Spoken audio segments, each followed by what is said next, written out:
Mutasi COVID-19 B117 ditemukan di Karawang. Pemerintah Provinsi Jawa Barat langsung melakukan pelacakan untuk menekan penyebaran. Menurut ahli, mutasi virus ini memiliki tingkat penularan yang lebih cepat. Rabu siang 3 Maret 2020, Gubernur Jawa Barat Ridwan Kamil mengumumkan bahwa varian virus corona dari Inggris yakni B117 ditemukan di daerah Karawang, Jawa Barat. Laporan terakhir virus ini sudah menginfeksi 2 orang warga di Karawang. Temuan kasus ini menjadi kasus pertama di Indonesia sejak varian itu mewabah di Inggris. Kendati demikian, Ridwan Kamil meminta agar warga tidak panik soal temuan ini. Saat ini, pemerintah Provinsi Jawa Barat sudah melakukan koordinasi untuk melakukan penelitian lebih dalam soal virus ini. Itu kami sudah melakukan pelacakan dan meminta kalau boleh dari tim Unpad untuk meneliti varian UK B117 ini kami harus ngapain Bu ya?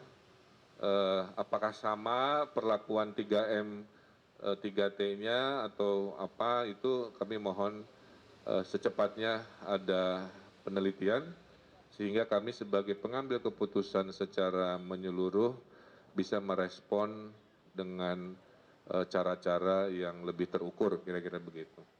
Pelacakan kontak erat dengan pasien yang sempat terkonfirmasi positif menjadi langkah awal yang Pemprov Jabar lakukan. Menurut Ketua Divisi Penanganan Kesehatan Satgas COVID-19 Jabar, Marion Siagian, pelacakan dilakukan pada 2 rumah pasien yang sempat terkonfirmasi dengan mengambil sampel PCR dan serologi darah pada sejumlah kontak erat pasien. Hingga Kamis siang, sudah ada 17 sampel yang diambil Satgas untuk diteliti lebih lanjut. Ya, karena ini sampelnya dibawa ke Litbangkes, tentunya nanti ada koordinasi antara Kementerian Kesehatan dengan Unpad. Ya, kita juga nanti akan mendengar sendiri dari Unpad bagaimana koordinasi yang sudah dilakukan. Tentunya kita ingin semua ini mendapatkan titik terang sejauh mana varian ini menyebar di masyarakat di Indonesia. Virus B117 merupakan kumpulan mutasi virus corona. Varian baru virus ini pertama kali ditemukan di Inggris pada September 2020 lalu. Menurut ahli biologi molekular Ahmad Utomo, orang yang terkonfirmasi varian virus ini memiliki gejala yang sama dengan virus COVID-19, seperti batuk, sakit tenggorokan hingga demam. Melihat fakta ini, masyarakat diminta untuk ekstra hati-hati dengan menerapkan protokol kesehatan secara maksimal. Apalagi penelitian menunjukkan tingkat penularan virus ini mencapai lebih dari 30%. Varian ini memang lebih cepat menular, ya. Estimasinya sekitar mungkin at least sekitar 30%. Jadi 1,3 lebih tinggi daripada varian yang lama. Ini membuat penanganan menjadi tantangan.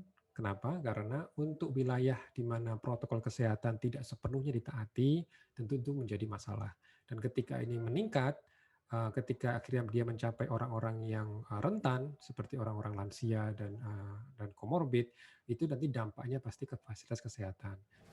Menurut epidemiolog Griffith University Diki Budiman, langkah tepat dalam situasi ini bagi masyarakat adalah tetap tenang dan konsisten menerapkan protokol kesehatan lebih maksimal.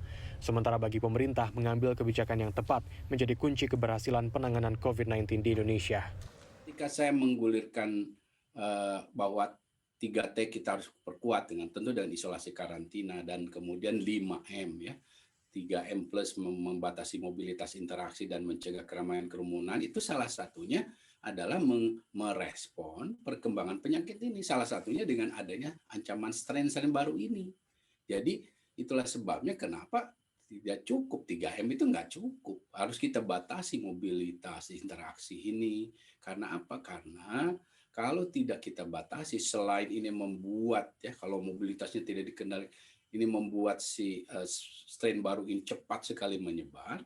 Kedua juga kita memberikan peluang besar timbulnya strain baru yang merugikan dan lahir dari Indonesia gitu. Jadi strateginya sekali lagi ya tetap 3T, 5M, kemudian vaksinasi ditambah mungkin misalnya mau PSBB lokal kayak mau PPKM apapun itu terserah, tapi yang pentingnya 3T 5M dan vaksinasi ini terus ditingkatkan. Tidak bisa seperti saat ini. Saat ini ya tentu jauh dari memadai, bahkan dengan strain yang lama saja respons kita saat ini tuh belum bisa memutus transmisi dari COVID-19 yang ada di Indonesia, apalagi dengan adanya strain baru ini. Diki menambahkan, untuk melakukan deteksi mutasi virus ini pada manusia, metode swab tes PCR masih dapat mendeteksi varian virus ini. Tim Liputan CNN Indonesia, Bandung, Jawa Barat.